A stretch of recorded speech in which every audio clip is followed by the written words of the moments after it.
Hello and welcome to Eye on Africa, France 24's show focused on the continent. I'm Charlie James, filling in for Georgia Calvin-Smith, and here's what's coming up. A tight race in Ghana. Voters wait to hear if their president has won a second term or if a former president will return to the top job. Our correspondent tells you the latest. Ethiopians living abroad are unable to reach family in the Tigray region and fear the worst. France 24 spoke to members of the Tigray community in Paris trying to push action. And mayhem in Congo's parliament. Lawmakers fight and throw chairs amid a political power struggle. The president is trying to get his party in control of parliament and toss out allies of his predecessor. We begin the program in Ghana, the nation awaiting the results of presidential and parliamentary elections. It is expected to be a close race between President Nana Akufo-Addo and his main rival and predecessor, John Mahama. It's the third time these two men have gone head-to-head for the top job. The president's office is claiming Akufo-Addo is leading, but only the Electoral Commission can release official results. Monday's vote took place peacefully, reaffirming Ghana's reputation for stability in a region with many security challenges. Our correspondent in Accra, Sam Bradpeace, tells us more. Ghana's Electoral Commission said we were supposed to have the results of the presidential and parliamentary elections by 5 p.m. on Tuesday. That's 24 hours after the polls closed. And yet we're still waiting. When it comes to the presidency, it's still not clear whether it will be the incumbent, Nana Akufo-Addo, or his main challenger, John Mahama, who wins the race. Now, across the country, there have been a number of recounts. This race is very, very close. And there have also been, there are many areas actually where the final vote tally has still not been submitted, which is why we're still waiting. Before this election actually happened, most analysts that we spoke to said that the election would be very close. And if there had been a clear favourite, I think we would have seen that in the polls by now, and we probably would have a result. If neither John Mahama nor Nana Akufo-Addo wins an absolute majority when the final results of this first round are released, there will be a second round runoff in 3 weeks' time where the two front runners will face off against each other, the one polling the highest, of course, holding on or taking the presidency. That was France 24's Sam Bradpeace reporting. Liberians voted Tuesday on a series of constitutional changes, including shortening presidential terms from 6 years to 5. This is controversial because critics of President George Weah think it could be a ploy for him to stay in power. The former football star has argued that keeping the same leader for years is not the way to go.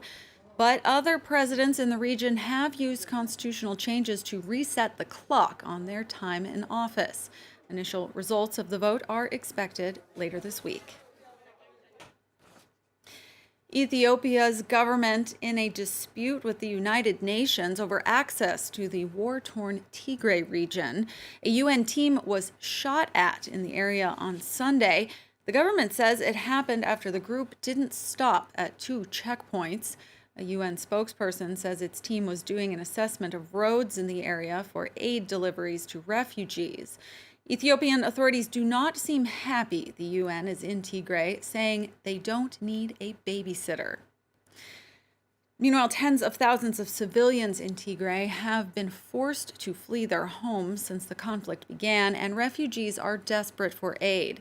Here in Paris, the Tigray community is urging international action.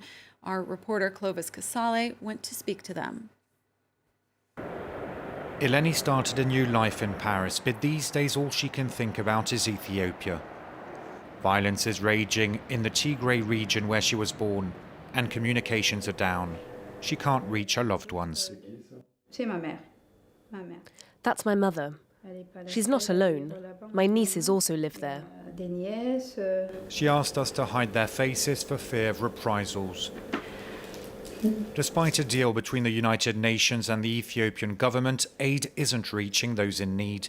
NGOs are pushing for safe access to Tigray. No banks are open. Everything is closed. Nothing can come in. So what are they eating? Are they alive? Did something happen to them during the airstrikes? Were they hit? I haven't slept for a month. I wake up and try calling, even though I know the phones aren't working there. Desperate for answers, Eleni looks at social media and Ethiopian television. Few images are coming out of Tigray. Here, the state channel shows federal troops in the regional capital Mekelle as the government claims victory against what it calls a criminal clique. Intense fighting between both sides led tens of thousands of civilians to flee their homes. The Tigrayan community in Paris is speaking of a humanitarian disaster. Look at what is happening. Hundreds of thousands of people are terrified by this war, by famine, by all that they're suffering from today. These demonstrators accuse neighboring powers of working hand in hand with the government during the offensive. Prime Minister Abiy Ahmed, a Nobel laureate, has vowed to crush rebels to preserve national unity in a country made up of over 80 ethnic groups. That report from our Clovis Casali here in Paris. Next to the Democratic Republic of Congo, where complete chaos broke out in Parliament on Tuesday. Rival lawmakers threw buckets and chairs and overturned desks during a brawl. It's the second day of fighting sparked by a crisis between President Felix Tshisekedi and supporters of his predecessor, Joseph Kabila. Laurent Berstecker with the story.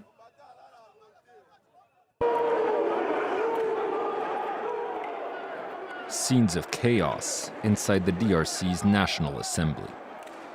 Lawmakers and supporters of President Felix Tshisekedi's UDPS party clashed with pro-Joseph Kabila MPs in a massive brawl which forced police to intervene.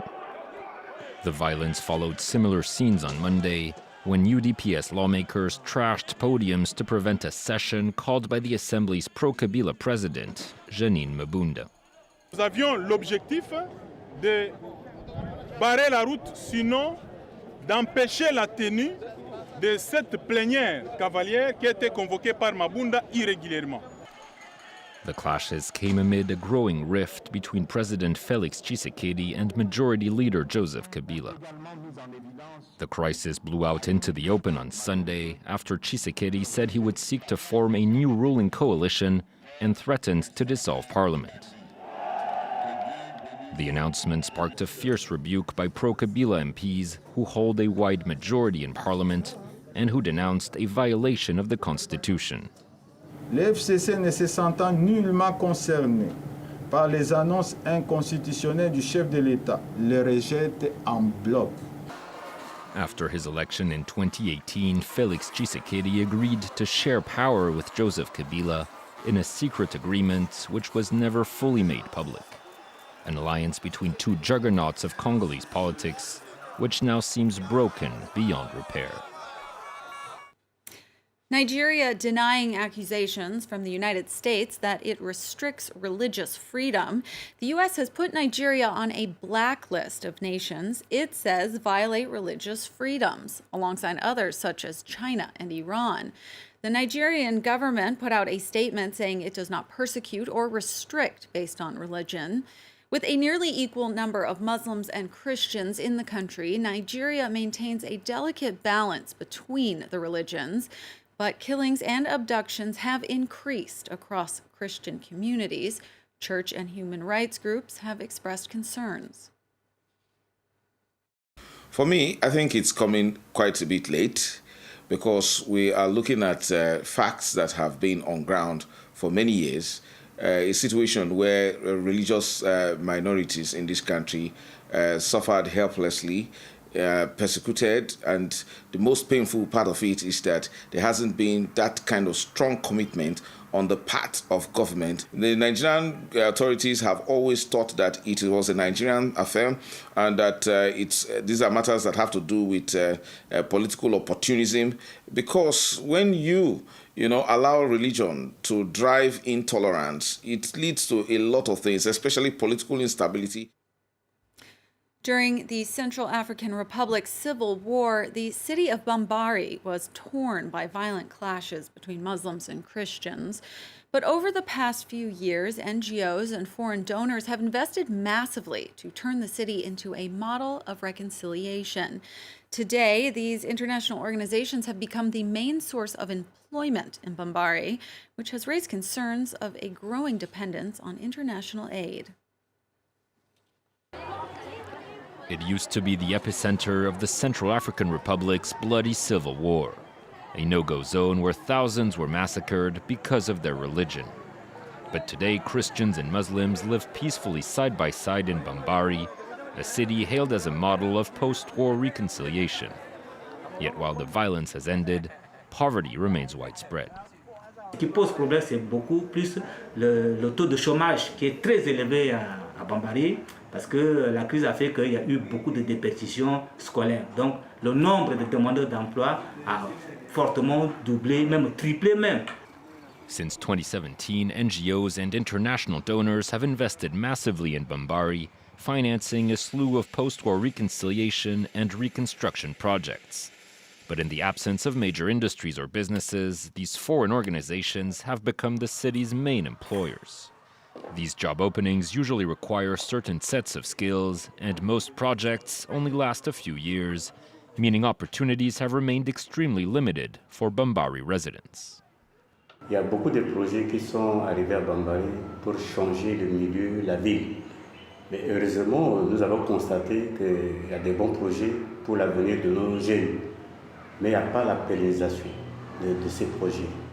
With Central Africans set to head to the polls at the end of December to choose their next president, the World Bank has called on the country's future government to diversify the economy in order to reduce its growing dependence on foreign aid. That's all for this edition of Eye on Africa, but do stay with us. The news is up next.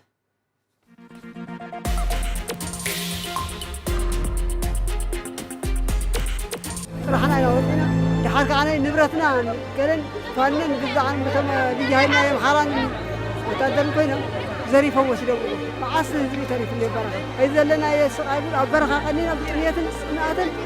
rumor, a mirage, the prospect of a future, enough for them to go and leave everything behind.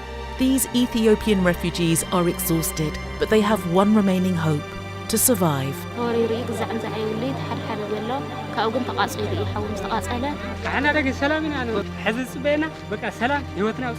They're fleeing from death. They're looking for a refuge, for shelter, food and water. They didn't give me steel now, so I'm really pissed off. In this moving episode of Reporters, we look at the fragile hopes of the generations of Ethiopians who are fleeing their country for Sudan.